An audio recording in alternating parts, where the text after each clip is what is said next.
mata, dan giginya. Tapi sudah hancur, sudah terpotong-potong, sudah terpecah belah. Semua itu ditemukan di belakang lemarinya si Alfi. Ya ampun, wajahnya itu dikulitin sampai ini itu udah nggak kelihatan. Kalian ngerti nggak sih, wajahnya itu udah. Hai guys, selamat datang di videoku kali ini. Terima kasih kalian tuh sudah mampir. Buat kalian yang sebelumnya udah nonton videoku yang lainnya di mana aku tuh bahas cerita-cerita horor, kali ini aku ngajak kalian buat bahas kisah kriminal yang lagi rame banget berseliweran. Gimana nggak rame? Orang ceritanya tuh sadis banget gitu. Itu dibunuh, dimutilasi, sampai tidak berbentuk, sampai sehancur itu, sehancur kayak daging giling. Gimana nggak sadis coba? Oke, mari kita lanjut saja ke jalan ceritanya. Kasus ini benar-benar menghebohkan, menyita perhatian publik. Kenapa? Karena kejadiannya itu benar-benar sadis dan bengis. Bermula ketika ditemukannya potongan-potongan tubuh di sebuah jembatan oleh seorang warga yang lagi nyari rumput. Jadi ada seorang warga lokal bernama Suliswanto yang saat itu lagi berkeliling bersama salah seorang keponakannya buat nyari rumput. Jadi si Suliswanto ini adalah peternak kambing yang kesehariannya itu kemana-mana kan cari rumput nih, kemana aja gitu, di mana ada rumput di sana ada dia. Nah kebetulan sampailah dia di bawah jembatan. Nah lagi asik-asiknya dia itu mencari rumput, kok ada bau aneh, bau yang gak enak. Nah setelah ditelusuri sumber bau itu, dia menemukanlah potongan tubuh bagian telapak kaki kiri. Suliswanto dan keponakannya tentu aja kaget, syok gitu kan. Akhirnya setelah penemuan itu ia pun pulang ke rumahnya dan melapor ke polsek setempat. Dan setelah laporannya diterima oleh polsek setempat, laporan tersebut dilanjutkan ke Polres Mojokerto. Dan akhirnya kasus tersebut ditangani oleh Polres Mojokerto. Polres Mojokerto pun datang ke TKP dibantu oleh anjing pelacak. Dengan bantuan anjing pelacak itu akhirnya ditemukan sebanyak 65 potongan tubuh. Lokasi potongan tubuh itu jaraknya tuh jauh tapi masih dalam satu area. Bukan yang satu tempat di sini semuanya ngumpul, bukan. Tersebar, tercecer, tapi masih dekat jaraknya antara potongan satu dengan tubuh lainnya. Ya sekitaran 100 meter, 50 meter gitulah jaraknya. Dari puluhan potongan tubuh itu lalu didapatlah telapak tangan korban. Dari penemuan telapak tangan korban ini akhirnya polisi bisa mengidentifikasi identitas korban. Sampainya di rumah sakit, setelah dicek telapak tangan tersebut ternyata ibu jari dan jari tengahnya itu udah rusak. Sidik jarinya tuh udah sulit dibaca gitu. Tapi untungnya, syukurnya masih ada solusi lain untuk mengecek sidik jarinya sehingga ditemukanlah identitas korban. Dari hasil pemeriksaan didapatkan identitas korban bernama Tiara Angelina Saraswati. Wanita berusia 25 tahun, asal desa Made, Lamongan, Jawa Timur. Dia merupakan seorang sarjana lulusan Universitas Trunojoyo Madura jurusan manajemen. Lalu setelah lulus dari universitas itu, ia pun melanjutkan untuk merantau ke Surabaya. Berbekal identitas tersebut, polisi pun mendatangi alamat rumah korban. Sesampainya di rumah korban di Lamongan, polisi bertemu dengan keluarga korban dan kedua orang tuanya. Polisi yang membawa berita duka otomatis membuat syok keluarga yang menunggu di rumah. Orang tuanya merupakan penjual sempol di depan Masjid Lamongan. Dari aktivitasnya itu, kedua orang tuanya ini mampu menghidupi mereka, menyekolahkan kedua anaknya hingga lulus. Bisa kalian bayangkan bagaimana perasaan kedua orang tuanya, keluarga korban, mendengar berita tersebut. Anak yang susah payah dibesarkan, disekolahkan dengan jerih payah yang luar biasa, tiba-tiba harus mengalami kejadian tragis yang seperti itu. Berdasarkan keterangan dari pihak keluarga, polisi mendapatkan informasi bahwa setelah kelulusannya, si Tiara ini pergi merantau ke Surabaya. Dan di sana ia tinggal bareng, ngekos bareng dengan kekasihnya. Si Tiara ini ngekos bareng sama pacarnya, bukan dengan suaminya, sama pacarnya. Dan hal itu diketahui oleh kedua orang tuanya. Namun menurut penjelasan orang tuanya, hubungan mereka tidaklah begitu bagus. Antara Tiara dan orang tuanya itu jarang melakukan komunikasi. Ya mungkin dulu orang tuanya si Tiara ini sempat ngelarang kamu jangan kumpul kebo, kamu jangan tinggal bareng, kamu jangan ngekos bareng, nggak boleh. Mungkin orang tuanya tuh sempat berpesan seperti itu. Tapi tidak digubris oleh anaknya ini, oleh si Tiaranya ini mungkin saja seperti itu. Karena dimanapun biasanya orang tua itu pasti menginginkan yang terbaik untuk anaknya, berpesan yang terbaik untuk anaknya. Tidak mungkin orang tua itu mengajarkan anaknya yang buruk-buruk. Apalagi merestui anaknya melakukan kegiatan yang nggak baik, termasuk tidur bersama atau tinggal bareng. Si Tiara ngekos bareng sama pacarnya, dan pacarnya ini ternyata sama-sama lulusan dari Universitas Trunojoyo Madura. Dan mereka sudah pacaran selama kurang lebih 5 tahun. Berbekal informasi tersebut, polisi pun mendatangi kosnya Tiara yang ada di Surabaya. Sesampainya di lokasi, polisi pun melakukan penyelidikan terhadap penghuni kos tersebut dan ditemukanlah bahwa di sana ada kekasihnya si Tiara yang bernama Alfi berumur 24 tahun. Dan si Alfi ini berasal dari luar pulau, tepatnya dari Sumatera. Jadi menurut penuturan RT setempat, RW setempat, dan beberapa warga di sekitar kosan itu mengatakan bahwa si Alfi ini jarang banget yang namanya bersosialisasi dengan warga sekitar. Dia tuh cuman keluar kalau pas lagi cari makan, pas lagi kerja, dan diketahui ternyata si Alfi ini bekerja sebagai driver ojol atau ojek online gitu. Sementara untuk si Tiara, menurut penuturan warga sekitar, si Tiara ini nggak kerja, hanya ngandelin si Alfi ini. Lalu bagaimana mereka yang belum terikat pernikahan bisa tinggal bareng? Ternyata dulu waktu pertama mereka tuh datang buat ngekos bareng, si Alfi ini mengaku bahwa mereka itu udah nikah siri gitu. Tapi menurut pengakuan si RW dan RT, pengakuannya hanya sebatas pengakuan tanpa ada surat resmi bahwa mereka itu udah menikah siri. Warga pun baru tahu ternyata mereka berdua itu masih lajang, statusnya tuh masih sama-sama lajang gitu. Yang ternyata mereka itu sudah kumpul kebo dari bulan April 2025. Pas ditangkap sama polisi, si Alfi ini sempet-sempetnya ngelawan polisi gitu, sampai akhirnya terpaksa dilumpuhkan dengan timah panas. Lalu bagaimana kronologis ceritanya hingga terjadi kejadian sadis seperti ini? Apa motifnya dan apa yang menyebabkan sampai terjadi seperti ini? Dari penuturan orang tuanya, mereka sudah berhubungan atau sudah pacaran kurang lebih 5 tahun. Jadi sejak mereka di bangku kuliah, mereka tuh udah pacaran. Nah, mereka tuh mulai tinggal bareng sejak April 2025. Sekitar beberapa bulan terakhir ini. Di sini, si Alfi ini kerja jadi tukang ojek atau ojek online gitu yang penghasilannya nggak tentu.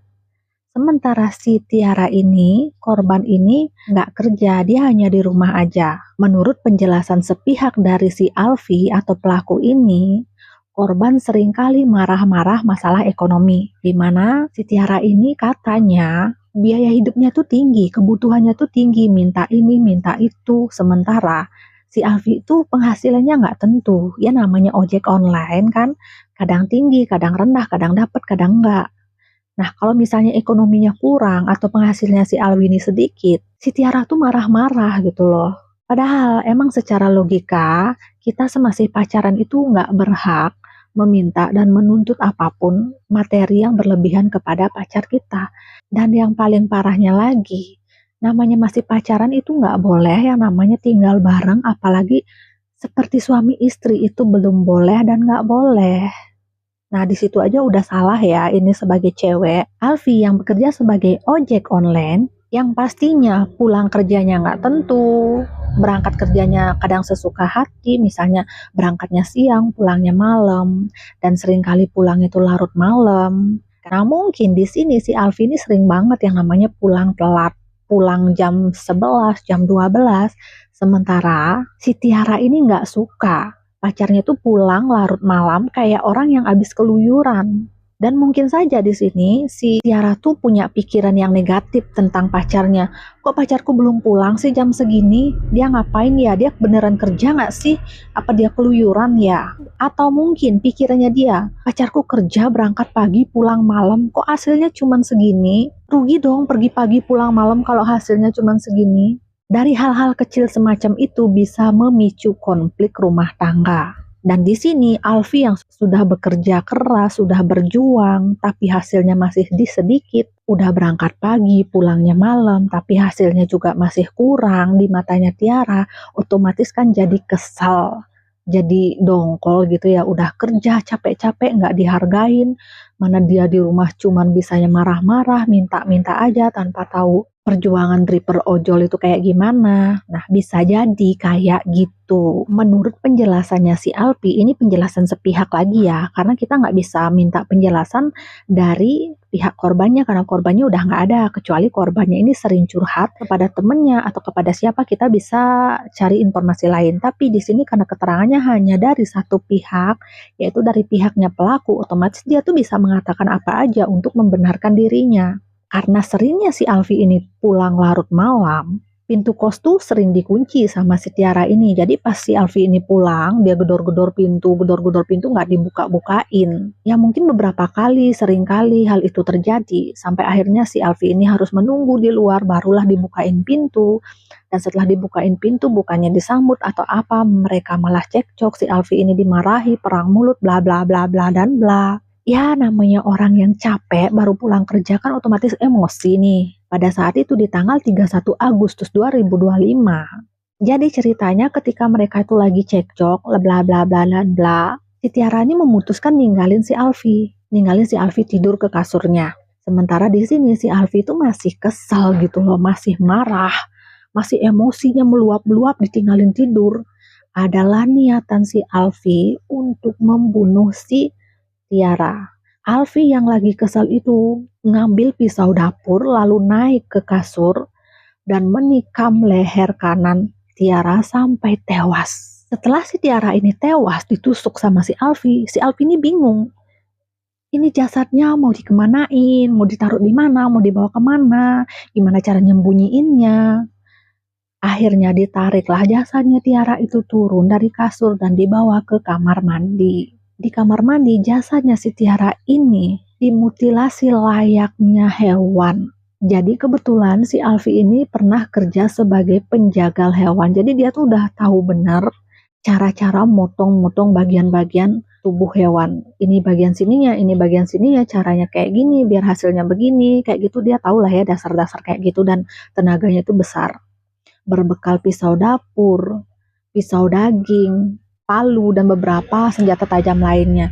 Akhirnya, jasad Tiara ini hancur menjadi kepingan-kepingan kecil bagian tubuh yang bukan lagi berbentuk tubuh gitu loh, sudah seperti potongan-potongan daging. Lalu di jam 4 subuh, beberapa bagian tubuh itu dikemas dalam kresek merah besar.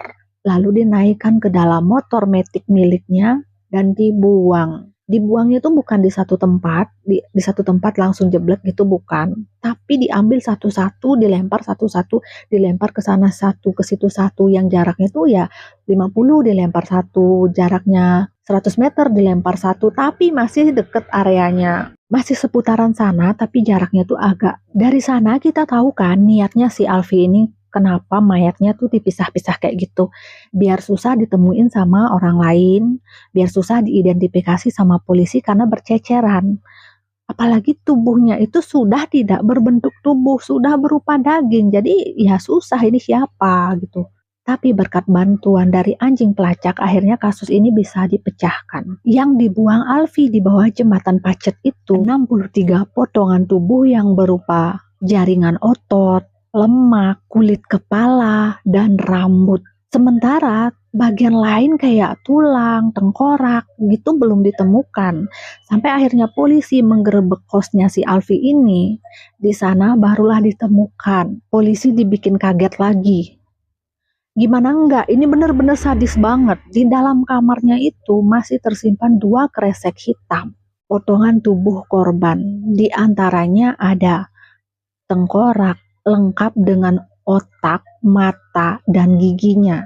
Tapi sudah hancur, sudah terpotong-potong, sudah terpecah belah. Di kresek satunya lagi, ada beberapa tulang, sekitar 200 lebih potongan tulang yang bervariasi ukurannya. Dan plastik berisi 8 potongan tulang, tulang paha kanan dan kiri, dengan ukuran yang bervariasi juga. Semua itu ditemukan di belakang lemarinya si Alfi, tersembunyi. Dan mungkin saja siap-siap mau dibuang kemana gitu. Karena di pikirannya dia, mungkin yang bisa diidentifikasi itu cuman rambut sama wajah. Sehingga wajahnya itu, ya ampun wajahnya itu dikulitin. Sampai ini itu udah nggak kelihatan. Kalian ngerti nggak sih wajahnya itu udah dikuliti. Selain itu, ada tulang tengkuk sampai punggung tengah sini, tulang tangan, dan tulang kaki ditemukan terkubur di depan kosnya. Tulang-tulang tersebut dipotong hingga ratusan bagian. Potongan bagian telapak tangan, telapak kaki, jarinya. Semua potongan-potongan tulang itu saat ditemukan sudah membusuk. Yang bikin heran itu yang di kamar apa nggak berbau busuk gitu. Apa tetangga sekitar tuh nggak mencium ada aroma aneh dari potongan tubuh yang ada di kamarnya itu? Gini ya teman-teman, jadi buat kalian para pasangan, kalau kalian tuh ngerasa nggak kuat, nggak cocok sama pasangan kalian, sebaiknya kalian tuh ya pulangkanlah dia ke rumah orang tuanya secara baik-baik, atau tinggalkanlah dia secara baik-baik gitu loh. Jangan yang asal kayak gini, apalagi sampai sesadis ini. Heran aja gitu, pasangan yang diajak sampai 5 tahunan tega banget dihabisin sampai tanpa jejak seperti ini. Padahal kalian tuh udah tidur bareng, makan bareng, apakah tidak ada sedikit pun rasa kasihan, rasa sayang gitu sampai setega itu, ngehancurin sampai sehancur-hancur itu. Ya memang sih di sini si ceweknya, korbannya tuh juga salah, tapi ya namanya hidup gitu ya. Setidaknya kita bisa berpikir ke depan untuk tidak melakukan kejahatan yang seperti ini. Ini juga pelajaran buat semuanya, terutama para cewek-cewek. Please lah, kalau kalian tuh masih pacaran, janganlah terlalu banyak menuntut. Kalau kalian ngerasa sudah kode-kode ke pasangan, sudah menuntut ke pasangan sedikit-sedikit, tapi pasangan kalian tuh ya nggak mampu, kurang mampu, dan kamu tuh sebagai cewek ngerasa kurang, ya lebih baik ngomong baik-baik, akhirin baik-baik kalau emang keuangan itu jadi patokan gitu loh. Jangan memberatkan sebelah pihak kayak gini, apalagi statusnya kalian tuh masih pacaran. Emang belum etis sih. Tapi ya begitulah, namanya kejahatan di Indonesia tuh bener-bener gak ada habisnya buat dibahas. Kejahatan di Indonesia tuh bener-bener gak ada habisnya. Kalau mau dibahas tiap hari ada aja kisah kriminal yang menyayat hati.